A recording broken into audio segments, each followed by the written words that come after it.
दर्शकवृन्द, रुकुम पश्चिमको यो ठाउँमा आइपुगेका छौँ र हामी घटनाबारे सत्य तथ्य के हो त भन्ने विषयमा जानकारी लिनका लागि हामी आइपुगेका छौँ।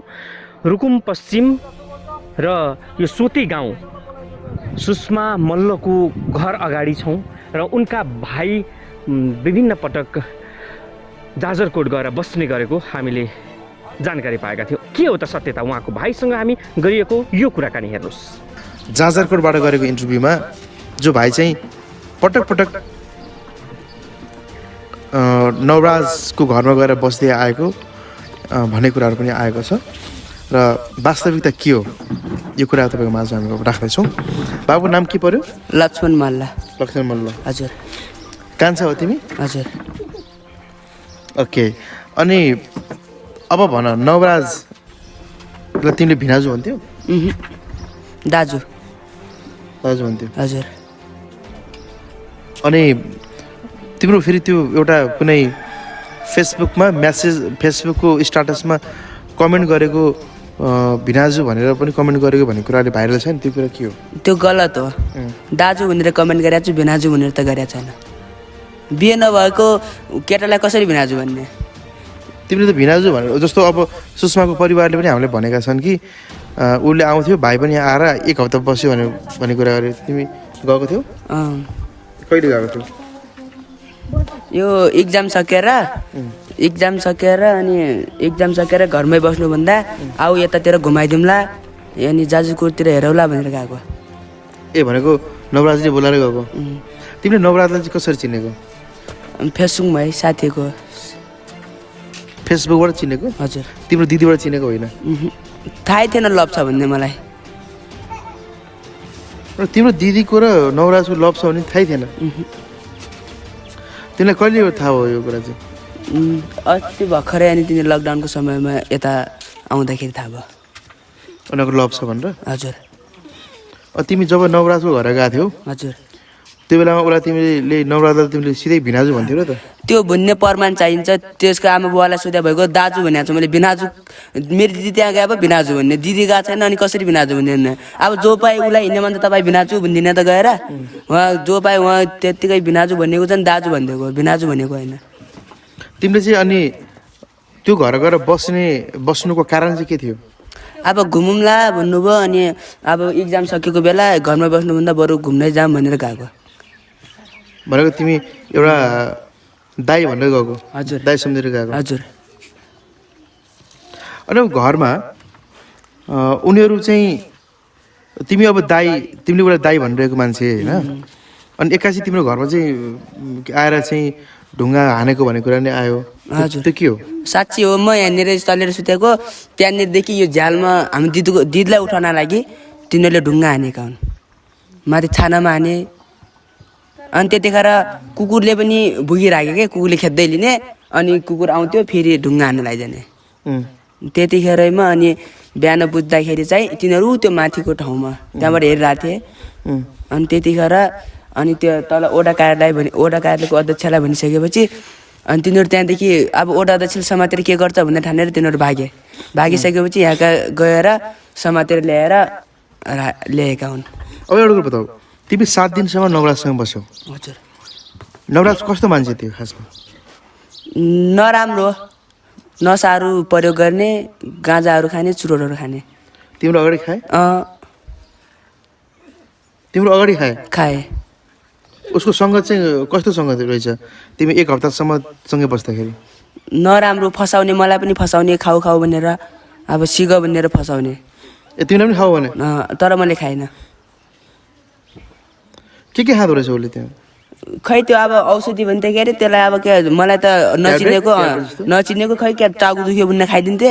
लौला त्यहाँ खान्थे धेरैले। अनि त्यसरी त्यस्तो नसाहरू प्रयोग गर्ने अनि त्यस्तो उ गर्ने, काहीँ झगडा भए चाहिँ गइजाने वर्र हान्न, जो पाए त्यसलाई हान्न गइजाने, त्यस्तो खालका केटाहरू। कहीँ झगडा भयो नि गएर तपाईँ कुटपिट गरिहाल्ने त्यस्तो थियो? तिमीलाई नि खाऊ भनेर भने? हजुर। तिमीले खाएनौ नि? अनि यो लकडाउनको बेलामा त तिमीलाई थाहा भयो कि तिम्रो दिदीसँग लभ रहेछ? हजुर। तिमीले सोध्यौ दिदीलाई? अनि सोध्यो अनि यस्तो केटालाई किन माया गर्छस्? अब त्यो माया थियो किन यसलाई थाहा भएन। त्यसले त यस्तो गाँजा, चुरोट, यस्तो ट्याब्लेट्स के खाँदो रहेछ भन्ने। तिमीले भन्यो हजुर अनि दिदीले के भन्यो दिदीले के भन्यो त्यो मलाई थाहा थिएन त्योसँग त अस्ति नै धेरै अघिदेखि ब्रेकअप भइसक्यो भन्थे दिदीले भन्यो हजुर धेरै अगाडिदेखि एउटा breakup भयो। धेरै अघिदेखि अनि बाबु अहिले उतातिरको परिवारले चाहिँ सुषमा तिम्रो दिदी चाहिँ उता गएर बस्ने गरेको 2 पटकसम्म गएको भन्ने कुराहरू अहिले गरिरहेछन् यो कुरा तिमीलाई थाहा छ उता बाह्रै मेला भन्ने लाग्छ नि त त्यहीँ जाँदाखेरि रमाइलो मेला। त्यो नवराजसँग त होइन नवराजकी बहिनी त्यही एसएलजी दिने 10 मा र अनि एउटा त्यहाँ पूजा भन्ने तिनीहरूसँग गएर भइसक्यो नवराजसँग होइन तिम्रो थाहा छ यो कुरा हजुर तर उनीहरूको बुवाले भनेअनुसार नवराजसँग उनीहरू चाहिँ त्यहाँ बस्ने उठबस गर्ने गरेको थियो भन्ने कुरा अब त्यो म त त्यहाँ गएन त्यहाँ अब देख्यो होला नदिने कस्तो तिम्रो दिदी त्यहाँ गएर बसेपछि त्यसको केस छुमेपछि तिमी गएर बस्यो होइन त हजुर। 1 हप्ता हजुर बस्दाखेरि नवराजको बुवा मम्मीले चाहिँ तिमीलाई के भन्नुहुन्थ्यो बाबु तिम्रो घर कहाँ हो यहाँ के गर्न आयो भन्दाखेरि मेरो घर ऊ त्यहाँदेखि देखिन्छ त्यहाँदेखि यहाँ देखिन्छ क्या यहीँ सिकाइदिएँ अनि यहीँ घुमाउला अनि यहीँ घुमाइदिन्छु भनेर दाजु लाग्नु भयो त्यसरी आएँ भन्ने मैले तिमी कहाँ गयो त त्यो बेलामा त्यति त्यो राज दरबार अनि त्यस पछाडि त्यो तिनी माथि छ नि त्यो डाँडो त्यो आर्मी बस्छ त्यो त्यहीँ गएको अनि अब नवराजले तिमीलाई छोड्न पनि आएपछि तल काले गाउँसम्म आउनुभयो अनि म घरतिर आइसकेँ तर नवराजको मम्मीले मसँग बोल्दाखेरि के भन्नुभएको छ भने उसको भाइ आएर 7 दिन बस्यो अनि उसको भाइलाई छोड्न जाँदाखेरि चाहिँ मेरो छोरालाई समातेर पुलिस चौकीमा बुझाए कुटपिट गरेर त्यो हुँदै होइन त्यो सारा गलत हो त्यो त हुँदै होइन देखेको कुरा पो भन्ने हो नदेखेको कुरा के भन्ने त्यो हुँदैन त्यो काले गाउँसम्म आउँथेँ अनि गइजान्थेँ घरतिर मतिर आइन्थेँ भनेको तिमी कतिपटक गएर बस्यौ त्यो घरमा एकचोटि गएको त्यो 7 दिनसम्म बसेर आएको अनि उनले तिमीलाई घरसम्म छोड्न आए तल काले गाउँ पुलनिर छ नि त हो त्यही पुलदेखि बाबु जाऊ भनेर म घरतिर आइसक्थेँ अनि उहाँ गाडीमा चढेर घर आइजानुहुन्थ्यो भनेको तिमीलाई यहाँ छोड्न आएको होइन त्यो बेलामा ऊ माथि कुटपिट भएको होइन केही भएन त्यो त जब लकडाउनको समयमा यहाँ आएँ त्यस पछाडि अनि के सूर्य तरुवा ल्याएर आइज भन्दाखेरि यहाँको विनोद दाजुहरूले एकचोटि गाला नहान्दाखेरि हुन्छ र त्यतिखेर तिनीहरूको रिस हुनसक्छ अब त्यो हामीलाई के थाहा त्यही रिसले आउन सके हुन्छन् तिनीहरू भनेको तिमीले आएर दिदीलाई सुनायो कि त्यो दाइ चाहिँ यस्तो रहेछ होइन तैँले त्यस्तोसँग किन लभ गरिस् भनेर तिमीले सोध्यौ दिदीलाई सोधेँ त्यो सोधेँ अनि त्योदेखि पहिला त लभ थियो आजकल त ब्रेकअप भइसक्यो धेरै पहिलादेखि हो त किन गइस् त्यो साँझ अनि मलाई त थाहै थिएन त त्यो तेरो लभ हो भनेर भने मैले अनि मलाई थाहा भयो नजान्थेँ अब साथी भनेको तिमी जानुभन्दा पहिला उसको चाहिँ ब्रेकअप भइसक्यो रहेछ हजुर अनि तिमी त्यहाँ गएको थाहा पाएर उसले तिमीलाई गाली गर्यो के भन्यो अर्काको घर जान्छस् कहाँ गइति त यतिका दिनसम्म भन्दाखेरि मैले दाजुको एउटा दाजुसँग आएको भने अनि त्यो थाहा पाएपछि उसले के भन्यो केही भन्नु भएन मम्मीले गाली गर्नुभयो 7 दिनसम्म कहाँ गइथेँ भनेर म दाजुको घरमा गएको भने 7 दिनसम्म तिमीलाई खोजेनन् मम्मीहरूले खोज्नु भयो मेरो मोबाइल नै थिएन त्यतिखेर मोबाइल भए फोन हान्नुहुन्थ्यो मोबाइल थिएन तिमी आएपछि तिम्रो दिदीले पनि गाली गर्नुभयो तिमीले भन्यो म नवराज दाईसँग गएको थिएँ भनेर तिमीलाई थाहा थियो त्यो बेलामा नवराज दाईले उसलाई चिन्छ तिम्रो दिदीलाई चिन्छ भनेर थाहा थिएन मलाई तिमीलाई थाहा थिएन तर फेसबुकमा जुन भिनाजु भनेर चाहिँ आएको भन्ने कुरा छ नि त्यो गलत तिमीले भिनाजु भनेर चाहिँ त्यहाँनिर चाहिँ के अरे कमेन्ट गरेको कुरा आइरहेछ होइन त्यो त हेर्न सकिन्छ त कमेन्ट गरिरहेको छु कि नै त्यो होइन बरु दाजु भनेर चाहिँ गरेको छु दाजु भनेर गरिरहेको छु त्यो बिनाजु सिनाजु भनेर गरेको छैन त्यो गरेको छैन तिमीले ओके अब तिम्रो दिदी चाहिँ हजुर तल बसेर पढ्थेन होइन हजुर चौजारी त्यहाँ बसेर पढ्ने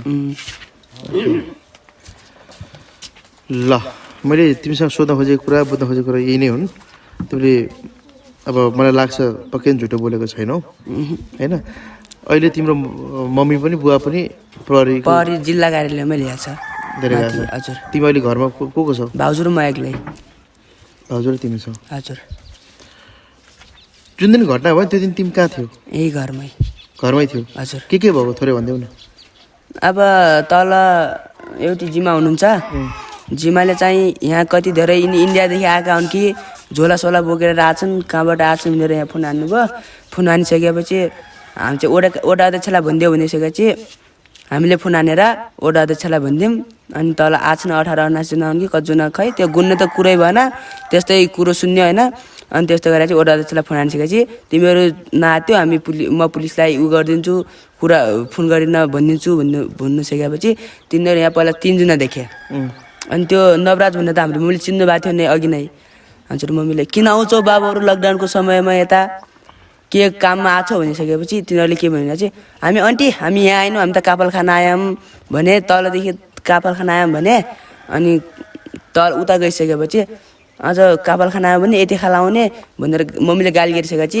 त्यहाँ एउटा नसा खाएको मान्छेले रफ शब्द बोल्यो त्यहाँ आमा आउँछ त्यहाँ आमा हान्न भनिसकेपछि हामी चाहिँ मम्मीले आद्या हान्न कसरी हान्छ आद्या भनिसकेपछि मैले मम्मीलाई यता फर्काएर ल्याएँ तिम्रो मम्मीले चाहिँ त डोम तँलाई पिटा पुगेन अझै मार खान आएको भनेर भन्नुभयो त्यो त गलत हो डमै नभनेकोलाई कसरी डम भन्ने त्यो डम त भन्दै भन्नु भएन बरु बाबुहरू तिमीहरू कहाँ आऊ यस्तो लकडाउनको समयमा एक त हामीहरू बच्नको लागि यस्तो कोरोना भाइरस के भनेर सरकारले यस्तो बन्दको समयमा तिमीहरू यहाँ के गर्न आऊ भनिसकेपछि तिनीहरूले हामी कापल खान आयौँ कहिले के तलतिर त के भनेर एउटा विनोदको घरको हो अनि लोकबहादुरको घरको हो भनेर आछन् त्यसरी आयो हजुर पछि उनीहरूसँग रेसिपी थियो पहिला त्यो नख भेटाएको बेला सुते तरुवा ल्याएर आइज भन्दाखेरि 1-2 चोटि गालामा झापट हान्दाखेरि त्यसकै रेसिपी हुनसक्छ भन्ने तिमीलाई लाग्छ अनि त्यो दिनमा उनीहरू यहाँबाट गए त्यो विनोदको घरमा गए विनोदको घरमा गए अनि त्यो जुन उनीहरूलाई चाहिँ लखेर देखेर तिमी थियो थिएन तिमी पनि थियो हजुर अनि के भएको थियो खासमा अब वडा अध्यक्षले फोन हानिसकेपछि पुलिसले अलिकति ढिलो गरिदियो क्या छिट्टै अब त समातिन्थ्यो पुलिसले अलिकति ढिलो गरिसकेपछि कहिले तिनीहरू जङ्गलमा बसी आउँछन् राति आएर कसै के घटना सटना गर्न सक्छन् बरु तिनीहरूलाई मजाले खेदेर तल लिदिउँ नियन्त्रणमा छोपेर बरु पुलिसलाई बुझाइदिउँ यिनीहरू घरचोटि यहाँ के कारणले आउँछन् आज यिनीहरू त विनोदको नाम दिन्छन् कहिले मारिदिन्छन् कि भनेर समात्ने क्रममा अब तिनीहरूको माइन्डमा के भने चाहिँ अब यिनीहरूले हामीलाई मार्छन् भन्ने जस्तो भएर तिनीहरू दौडिसकेपछि नदौड्यो हामी तिमीहरूलाई केही गर्दैनौँ पुलिसको हातमा मात्र लाउने भनिसकेपछि उतादेखि भयो अब उतादेखि तिनी भुइँसी काट्नेहरू पनि आए क्या आइसकेपछि तिनी जो 7 जना पानी नखेल्ने वारी बसिसके अनि तिनी अरू पानी खेल्ने चाहिँ झम्माझम त्यस्तो थाकेकोमा झम्माझम पानीमा हाम फाल्दे अब हाम फालिसकेपछि 8 जनाले फालेका हुन् अब त्यो 8 जना जति हुँदैन अनि 5 जना चाहिँ पानी खेलेर पाल्लोपट्टि गइसके 3 जना चाहिँ बगे 3 जना बगे हजुर अनि अब फेरि 6 जना बगे झन् त्यहाँ फेरि अब त्यो थाहा भएन कसरी 6 जना भयो भनेर तिम्रो आँखा अगाडि सबैले हाम फाले फाला त मस्तले अब हाम फाल्यौँ बगेको हामीले 3 जना देख्यौँ अरूलाई त्यहाँ देखेन अरू उता पारिबाट बगे कि 2टा अङ्गालो थियो नि 2टा अङ्गालो थियो 2टा अङ्गालोमा 3 जना यता चाहिँ बग्यो उतातिर कति बग्यो त्यो थाहा भएन हामीलाई तिम्रो आँखा अगाडि सबैले हाम फाले फाले भनेको उनीहरू कुद्दै गएको थिए उनीहरू चाहिँ थाकेका थिए थाकेको त्यति माथिदेखि दौड्दा त थाकेका त होला नि तिनीहरूले अब तिम्रो ख्यालमा चाहिँ नसा प्रयोग गरेको थियो कि थिएन गरेका थिए सबैले तिमीलाई यो कुरा चाहिँ थाहा भयो कसरी झोलामा रक्सी अब समात्ने क्रममा तिनीहरूलाई समाते त रक्सी मात्र गर्न आएपछि त अनि नथाहा भएन भन्नु त भन्नु त ए समात्दाखेरि रक्सी गन्ध आयो ती समातेकाहरूबाट सबैबाट रक्सी नै खाएका थिए चुरोटहरू खाएको त्यस्तो खाएको गाँजाहरू खाए त्यस्तो थियो अनि तिम्रो दिदी चाहिँ कहाँ थिइन् दिदी चाहिँ यहीँ घरभित्रै थिइन् हजुर दिदी त त्यहाँ गइनन् ल बाउ ल मैले सोध्न खोजेको कुरा यति नै थियो मम्मी बुवा हुनुहुन्न पनि छैन घरमा अब भाउजू र तिमी मात्रै भनेपछि अलिक घरमा चाहिँ राम्रोसँग बस्छ है हुन्छ ल